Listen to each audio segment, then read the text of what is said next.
In this video, we'll start to learn about addition reactions to alkenes. In this video, we'll look at how to add one halogen, a halogen plus a water, and two halogens. We'll also look at forming alkanes and cyclopropanes. First, let's look at the addition of halogens, HX, so a hydrogen plus a halogen. We've seen this before with our electrophilic additions. And so as we remember, the halogen atom tends to add to the carbon that is more substituted with other carbon groups. And that this is a regioselective reaction because one of the constitutional isomers is formed in greater quantity than the other. So as we remember, we have our alkene and we're going to do a proton transfer. So the alkene is going to come and grab the hydrogen from our halogen. This then gives us our carbocation intermediate. That carbocation intermediate is then attacked by the halogen to give us our final product. Now, we've seen this before with the electrophilic addition, so we're not going to spend too much time on it. But remember, this works for HBr and HCl. Now looking at the addition of two halogens. When we add two halogens, it goes through a slightly different process. So this type of halogenation can occur with Cl2 and Br2. But the halogenation with just I2 is usually too slow. It's not reactive enough. And the halogenation with F2 is too reactive. It's too violent. So really focus on chlorines and bromines. And what happens is our halogens are going to add in an anti-addition.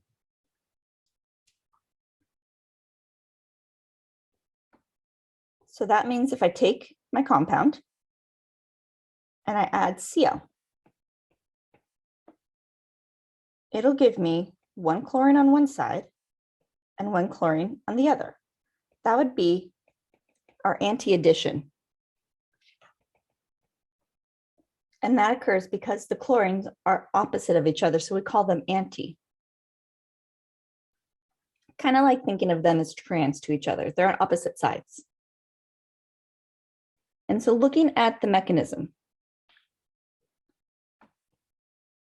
if we have our alkene, and now this time let's do bromine. The first step is the alkene electrons from that double bond are going to come and attack a bromine. And then you move electrons to the other.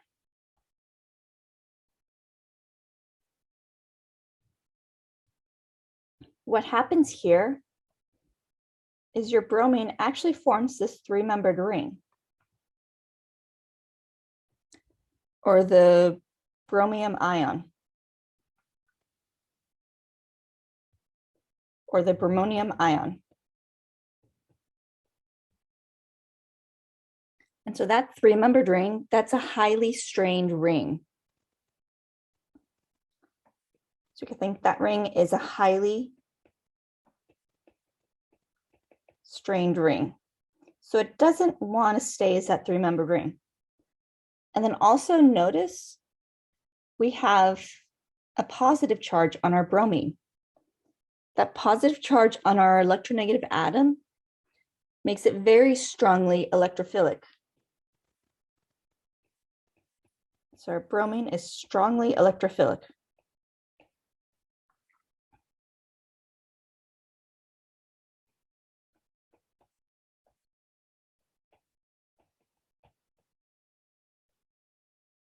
So what's going to happen is that bromide ion, the Br minus, that's going to come and attack and open the ring.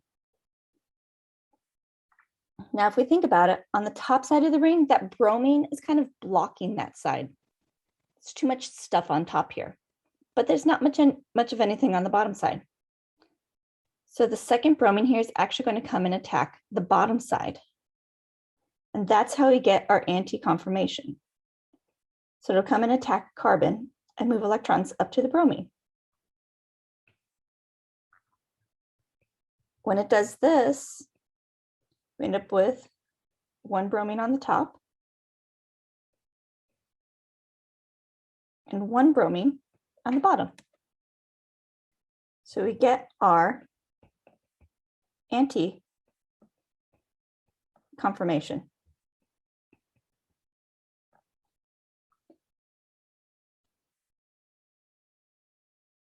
So now let's practice this. Quick little practice.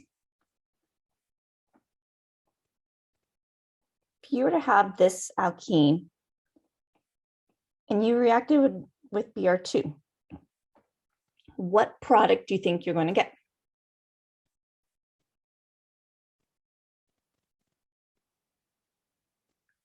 Good, you're going to get the anti, right? So you could end up with this product or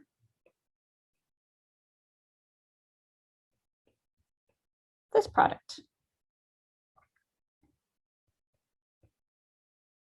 Both of those are considered anti-conformations. If you happen to draw both dashes like this, that's what we call a syn conformation because they're on the same side, and that would be incorrect in this case.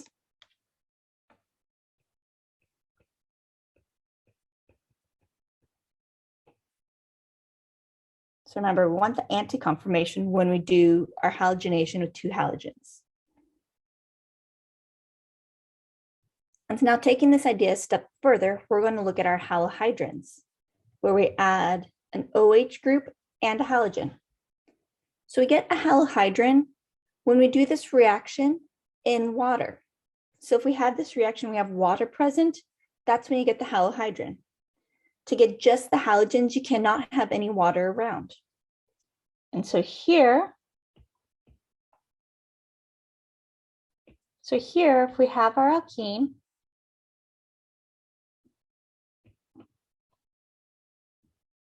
and it's in water, so we write the solvent on the bottom of the arrow. So the product we'll end up with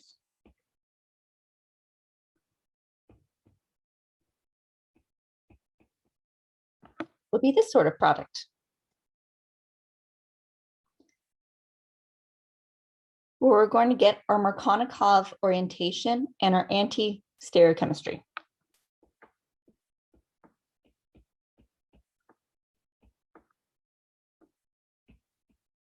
So Markovnikov orientation, which gives us the anti-stereochemistry.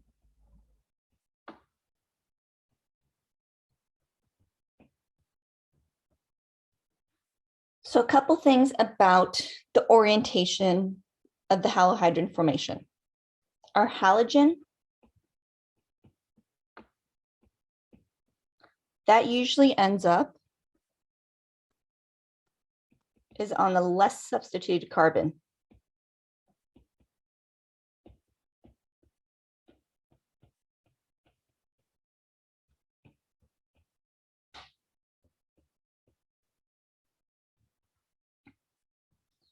Which means our alcohol or hydroxyl group, that's going to be on the more substituted carbon.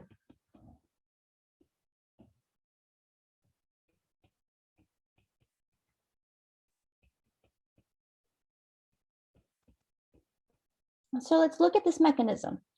It goes through a very similar mechanism as the halogen formation. So again, if we start with our group, let's keep Cl2 in water.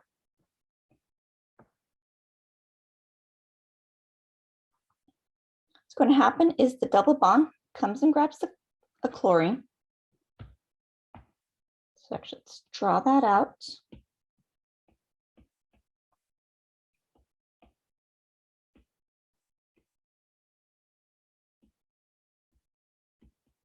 We're still going to form that 3-membered ring with the chlorine.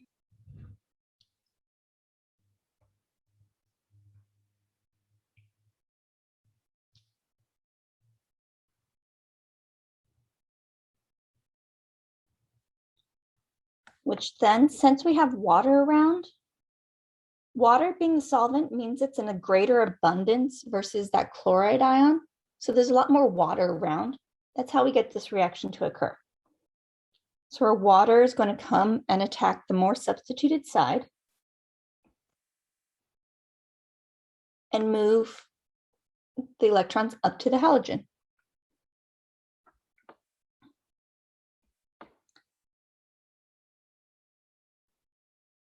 This will then give us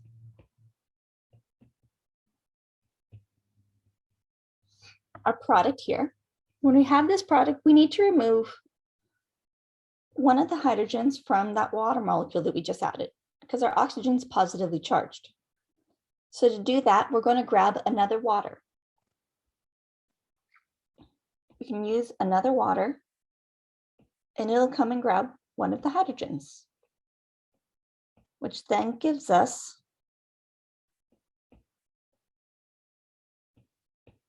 our product. And remember that product is still your anti-conformation. Now let's switch a little bit and start talking about carbenes and forming cyclopropanes. So we use carbenes when we want to make a cyclopropane. A carbene is a divalent carbon that's neutral, which means it only contains 6 electrons in its valence shell. So it doesn't have its octet. And with alkene additions, the reaction of a carbene yields cyclopropane.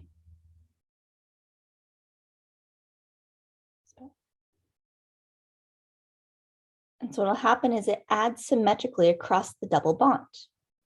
So if we have our alkene and we have our carbene, we can end up with our cyclopropane. And then any stereochemistry that's associated with the alkene, so if we had cis or trans, we'll keep cis and trans here. So looking at the mechanism for our carbenes, with our double bond, and we have our carbene. What's going to happen is they're going to exchange electrons. So the double bond is going to attack the carbene. The carbene has that lone pair to attack the double bond as well. So this gives rise to that cyclopropane. And it happens because there is that lone pair on the carbene. This one happens to be a dichloro one instead of 2 hydrogens. And that lone pair can come and attack the carbon on our double bond. So you can see how similar our carbene looks versus a sp2 hybridized carbocation. They're pretty similar. They both have a vacant p orbital, which is how we can get this mutual exchange of electrons to occur. And so a quick look at the mechanism forming that carbene. So we don't just have carbenes floating around, we got to make it. And so if you take chloroform and react it with the base is going to come and grab the hydrogen from our chloroform, which then gives us a trichloromethanide anion. And so since this carbon has a lot of electron density, one of the chlorines is actually going to leave. So we end up with a spontaneous loss of a chloride ion that gives us a neutral carbene. And if you want to, you can always double check the formal charge to see it actually is a neutral carbene and a chloride ion.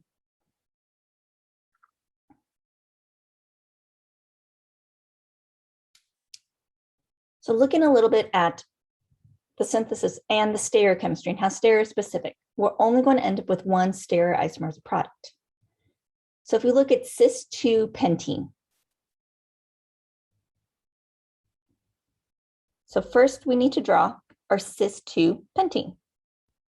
So we've got our double bond, methyl on one side, and ethyl on the other. We have our 2 hydrogens on top.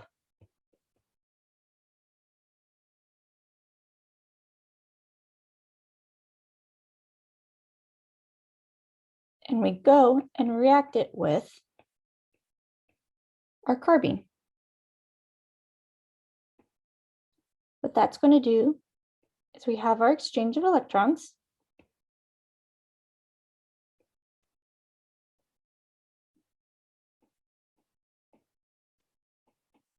And we end up with still containing that cis conformation. So these hydrogens are still on the same side. And so that way our products retain any cis or trans stereochemistry of the reactants.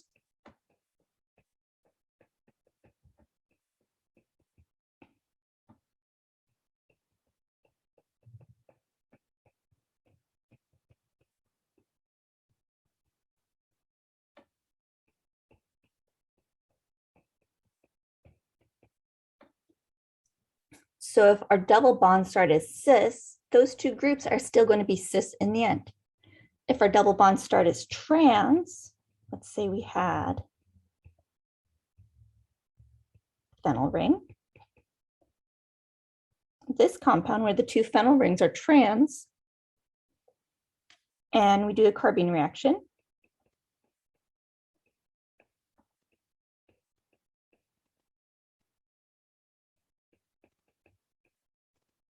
So one other way to write the reactant for carbene instead of drawing it out, you have chloroform over sodium hydroxide and water.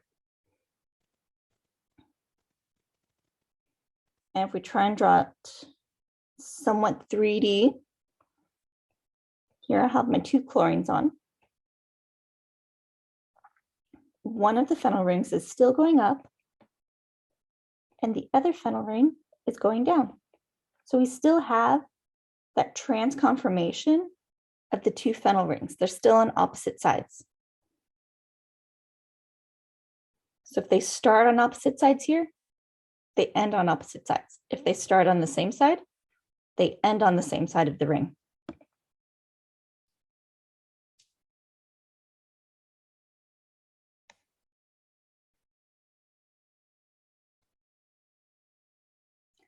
One special type of cyclopropane synthesis is called the Simmons-Smith reaction. So that's a method for preparing non-halogenated cyclopropanes, like the CH2 I keep drawing. And so what it does is it does not involve a free carbene. It utilizes something that's a carbenoid. So it's carbene-like.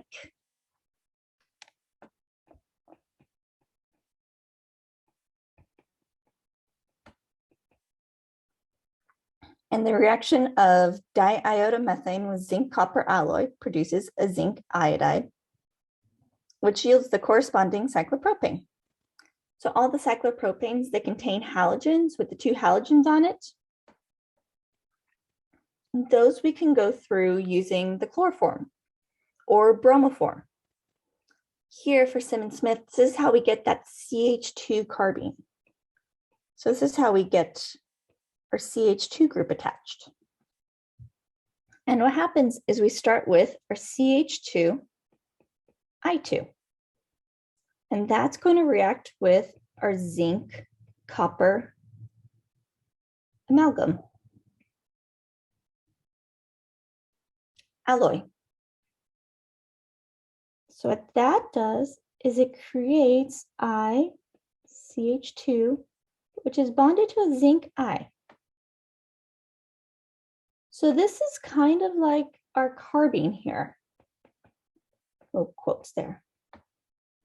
So this is our carbenoid. It's carbene-like in its electron distribution.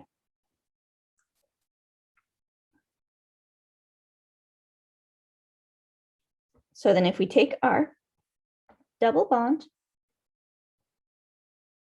and I react it with CH2, I2,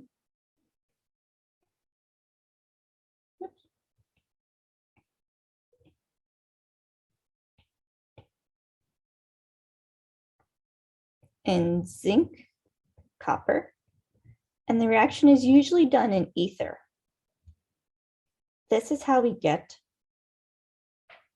that regular cyclopropane with just our hydrogens. And then zinc, I2 as a product.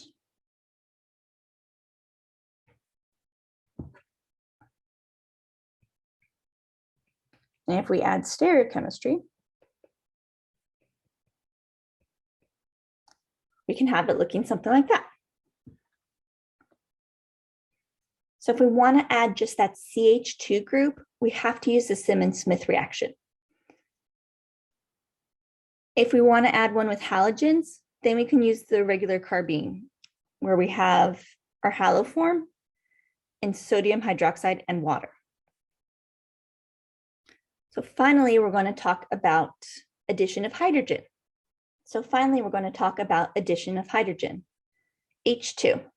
So this is how we turn our alkenes into our alkanes. And this process is what we call hydrogenation, where we hydrogenated the double bond, where we have the addition of H2 to a double bond or triple bond, and that yields a saturated product. This is also considered a reduction reaction, and that's because the reaction results in a gain of electron density for the carbon. And that's caused by either a formation between a carbon and a less electronegative atom, or a bond breaking between a carbon and a more electronegative atom. So you can think in terms, we're doing a reduction because we're adding hydrogens to that carbon.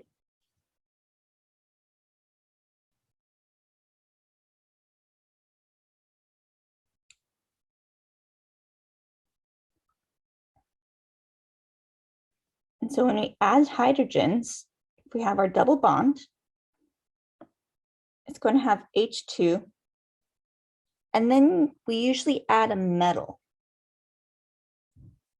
So you can add platinum, or it could be palladium, or it could be nickel. And what that's going to do is cause a syn addition of the hydrogens. So it gives us our syn stereochemistry.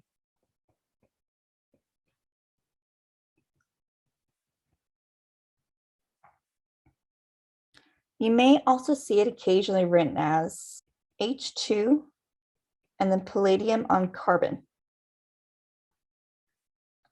And what that palladium on carbon means is that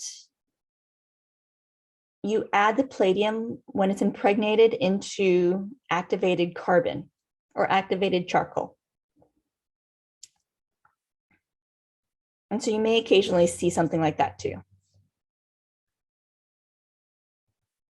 But all of these go through what we consider a catalytic reaction. And so those metals, the platinum, palladium, nickel, all of those react in a catalytic fashion. And so what happens in the mechanism is you have your metal catalyst here, the black circles. They're going to absorb the hydrogen. It's believed that they absorb the hydrogen atoms from the H2 gas. Then the double bond comes and coordinates with the metal. So it starts to coordinate or kind of align with that metal, which then causes it to react with hydrogen on the same side because it's all on the same side that that metal is. So one hydrogen would react and add to that double bond, and then the second hydrogen would react and add. And since you have that metal coordination, that's how you get your syn addition. And so typically when we do these reactions, they're in a heterogeneous solution because that metal doesn't dissolve in the solvent we usually use. One solvent that might get used is methanol, and that activated charcoal palladium won't dissolve in the methanol. So the question comes, if the catalyst takes place on the surface of a solid surrounded by a solution, the catalyst is heterogeneous. And here it's because they don't dissolve. We could actually come up with a homogeneous catalyst if we need it. One such homogeneous catalyst is Wilkinson's catalyst. And that's here we have a ruthenium with 3 different triphenylphosphine ligands and a chlorine. And so this ruthenium catalyst is actually soluble in our solvent. So we end up doing a homogeneous reaction here. And so we'll end up with this product plus its enantiomer where they're both dashes. So now the next question comes, if it gives us a syn addition, what if the molecule we start with has stereochemistry attached to it already?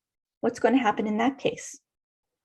Or what if we want just one particular isomer? We don't want to get a mixture of both. For that, organic chemists have come up with a solution. What they've done is they've created a chiral catalyst. So we can do asymmetric catalytic hydrogenation. And so if you use BiNAP, which is this big complicated molecule here, don't worry about knowing its structure, that will actually give you just one stereochemical product. So we end up with this particular stereochemistry and a 95% excess. So most of our compound ends up being that one stereochemistry. And so for any reaction, stereoselectivity can only be achieved if at least one of the reagents, either the reactant or the catalyst, is chiral. Here, our catalyst happens to be chiral. So we can end up with just one particular stereochemical product. And sometimes chemists want just that one product. They don't want to have to separate the mixture of enantiomers.